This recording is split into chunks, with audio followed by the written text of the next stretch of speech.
Hey panning family, thanks so much for joining me today. I am super pumped to be filming today's video, which is going to be my introduction to my 2018 Pan That Palette Challenge. If you're new to my channel, my name is Christine, and I have been in the panning community on YouTube for about a year, and I have been panning about a year prior to that. So almost 2 years I've been panning, and I love it, and it's so much fun. I'm so glad that you stopped by to check out my channel and see what I'm going to be panning this year. If you are an existing subscriber, I'm so glad that you have decided to come back and follow me on this journey. I've had so much fun this past year with you guys, and I really look forward to what the future holds. So, if you guys don't know, I was panning the Urban Decay Naked palette last year, and it was my first time panning a palette, and it was certainly a challenge for me because I remember I kept saying, for my job, I can't always wear makeup. Now, this year, I actually have a little bit of a different role at my job, and it's not a promotion or anything, I wish it were, but it's more of a lateral move. But with that move comes the opportunity to wear makeup more. So I will probably be able to wear makeup on a daily basis now, whereas I couldn't before. So I'm super excited about that. And I may be overly ambitious with my project this year, but I'm like just super excited about it. But going back to the Naked palette, it was a neutral palette and I did enjoy it. It made life a lot easier just getting ready in the morning. I knew what I was going to use and I kind of knew my go-to looks for what I could wear to work on days that I could wear makeup. But I realized over this year that I really missed incorporating color. What I decided to do, instead of concentrating on one palette, was that I wanted to kind of dabble in my collection a little bit more because I felt like I was neglecting all of these other eyeshadows that I had in my collection, and I wasn't able to really play with them because I was focusing so much on one palette. So what I decided to do this year is not an original idea. I originally saw it with Lauren May Beauty's channel. I'm sure you've heard of her. She, a couple of years ago, wanted to hit pan on as many eyeshadows as possible. And you may also be familiar with LS, who is doing a similar project, but she's calling it Project Pan Porn. And I decided that I wanted to kind of give it my own name. I'm going to name it Mission Pan Possible. It's kind of a positive and encouraging way to, really get excited and be motivated about using your makeup. Anything is possible if you put your mind to it, basically. So I'm going to have my Mission Pan Possible project, and underneath it, I'm going to have a subdivision called Cream Shadow Crush. So, starting with the Cream Shadow Crush, I have a bunch of cream shadows that are unopened and unused, and I know that they don't last very long because they're cream products and they dry up. So with the Cream Shadow Crush portion, I just wanted to get as much use out of my cream shadows as possible. And I have quite a few cream shadows, and I don't anticipate, finishing them at all, but it's more of like a project progress, I guess, for my cream shadows. So let me just run through what I'm gonna be working on or incorporating in my Cream Shadow Crush. So I have a couple of cream shadows from Urban Decay, and these products have been discontinued. What are they even called? They're called the 24/7 Glide On Eyeshadow Pencils. They were discontinued a couple years ago. These were all part of a set that I bought, I don't know, 2011 or so, and surprisingly they haven't really dried out. There have been a couple of colors in this set that have dried out, so I can't use them, but these ones are actually still in pretty good shape. So I have the shade Juju, which is a pretty taupe color. I have the shade Sin, which I'm sure you're all familiar with if you know the Naked palette, but this is just a cream shadow form. And then the last one is called Rehab. This is a darker brown. I don't anticipate that I'll be using this one much anymore, but for the days that I just really need a really quick eye look, I want to use these guys. Now, I do have a couple of Tarte ones as well. They're Tarte Smolderized eyeshadow sticks. This one is in a rose gold, and this one I actually anticipate layering underneath eyeshadows because the color in and of itself is too dark for my liking. It's kind of similar to Smog in the Naked palette, and I just didn't like that one all over the eyelids, so I'm probably going to be layering eyeshadows over this. And this is a darker one, to be honest. I'm not sure if I'm going to use it that much, but you know, here that is. Now I also have a whole bunch of ColourPop eyeshadows that I haven't even used. And the ones that I probably want to focus on the most are Birthday Boy. This one is called Get Lucky. It's kind of a gold color. And the Birthday Boy is a taupe color. It was a limited edition in 2016, I want to say. And then also Sequin. This is kind of like an orangey color. I also have the quad from Coffee Break with Danny. If you guys remember this, this is like a quad that she came up with. There are 2 matte shadows, and there are also 2, what did she call them? Transformer shades that you can layer over any color to make it look a little bit different.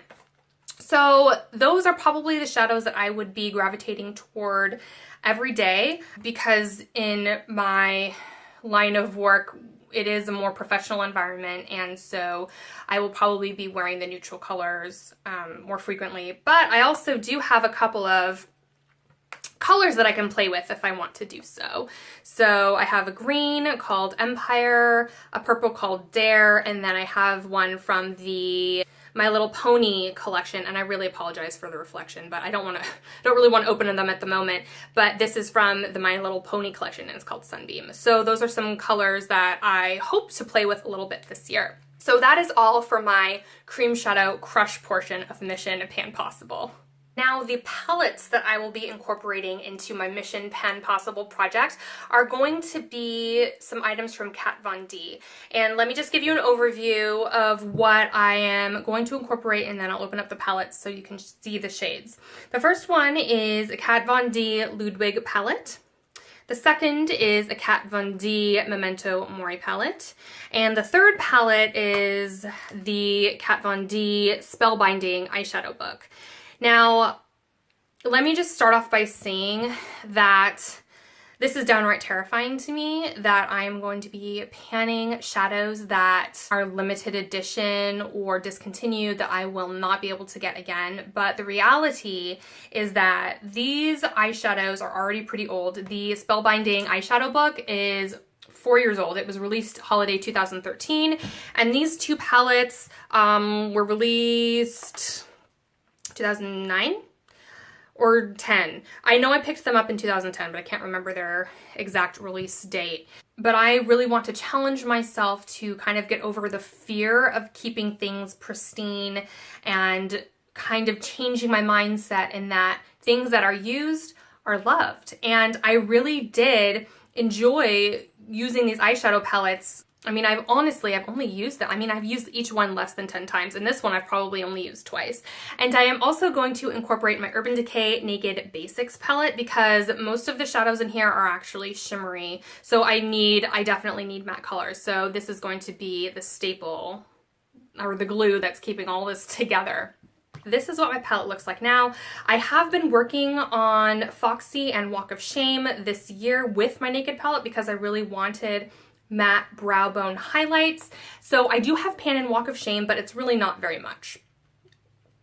And Foxy is actually quite tightly packed. I've used this quite a bit too, and so I have some side pan in there, so you can see that a little bit. But so this is going to be the mattes that I'm going to incorporate in with all these shimmers. So let's go ahead and let me show you where I am starting off 2018. This is what the Ludwig palette looks like. It is mostly neutral. There are 2 mattes.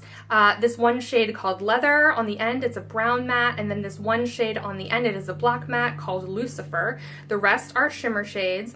And I have, like I said, used this palette a handful of times, and so I know that I absolutely love all of these shades in here. They make a beautiful neutral eye, but I really love greens too. And so I love mossy greens, and I think I can incorporate these colors into very wearable looks when I go to my job. So there's that one.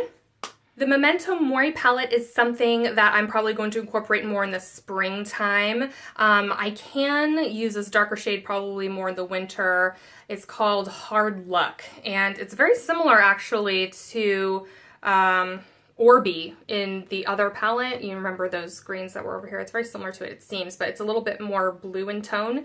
But these are lighter shades, lighter tones that I think can be incorporated also into a very wearable look. Maybe not the turquoise, but I definitely want to get use out of this in the spring and summertime. And just FYI, this last purple shade over here called True, it is a cream shadow, but it has dried out long ago. So I am not going to be using that at all. And lastly, my Kat Von D Spellbinding eyeshadow book. This was a holiday release in 2013, as I had mentioned earlier. And this is what it looks like, barely touched. As you can see here, let's see if I can turn it around a little bit, might be easier to hold. But it has our very least favorite plastic flap here to protect the shadows, which is kind of annoying. However, these shadows actually are quite powdery, so I actually don't mind it being there. It kind of keeps things a little bit clean, but I think I've only used this palette maybe once. There are 2 matte shades in here. This one up here, it is called, I don't even know. It's called Confess, and then there's another one called Geek that's matte right here. I think this will give me a wonderful variety of colors to play with. I think it can encourage me to be creative and to make wearable looks out of color products. So that is going to be the entirety of the products in my Mission Pan Possible challenge. I know it seems like a lot of product, and it is, and I get that, but the idea is to only hit pan on products. I hear that the ColourPop Super Shock Shadows are actually relatively easy to hit pan on, and the formula of the Kat Von D shadows is actually pretty soft, and so I don't anticipate it being too difficult to hit pan on those products. The point is to get use out of these products, to not be scared to use limited edition things and things that I can't get my hands on later. And also, I guess I wanted to mention too that I probably will just be focusing on one palette for a while I'm using my cream shadows. So I probably won't be incorporating this one until spring or summer. And then this one I can use, you know, anytime I want to add a little bit of color. So that's kind of the plan. That's the plan. We'll see how it goes. That is the introduction for 2018 Pan That Palette Mission Pan Possible. Thanks so much for joining me, and I'm so excited to see where this year will take me, exploring with color and exploring, you know, kind of dabbling in my other shadows. And I may be rotating more shadows in as the year progresses, but right now this is where I'm starting. So anyway, I hope you guys are doing well and have a great rest of your day. Bye.